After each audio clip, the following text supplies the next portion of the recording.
Adrift is really something that is meant for the wanderers and the dreamers and the people that think just a bit differently.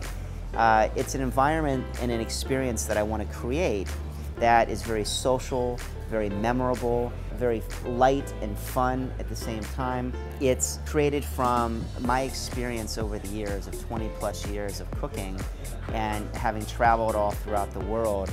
It's little glimpses of that, little snapshots that I brought into play into this concept. So the food at Adrift is really meant to be playful, it's meant to be explorative. We're utilizing ingredients both locally as well as from California or America.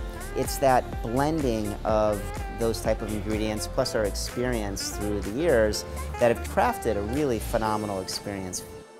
As my former chef Charlie Trotter used to say, let your palate be your guide.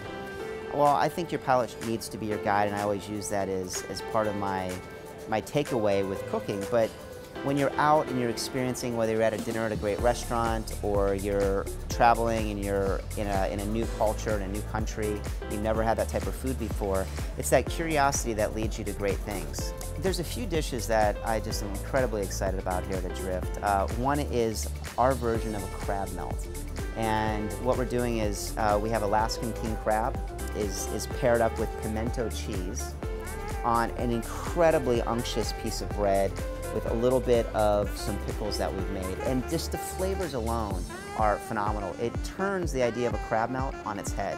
And that is a perfect example of Adrift, of how we take a typical dish like a crab melt and make it totally different. This is the 5th project I've done with David, and we don't just want to do a carbon copy of what we've previously done. So it's the classic style of drink that I like to make, nothing too crazy, but really also wanted to utilize, it's hot out here, it's humid out here, so we wanted to work on definitely like the fresh, vibrant side of things and utilize some of the local produce. We're putting a penicillin on the menu, and then a couple of, I've been really having a lot of fun with Japanese whiskies over in New York, so there's a couple of drinks that we're doing utilizing some Japanese whiskey, more on the stirred side of things, because I really don't want to overcomplicate, overpower the delicate nature of the Japanese whiskey. But there's a couple of stirred whiskey and very old-fashioned Negroni type things on the menu using some different types of Japanese whiskey.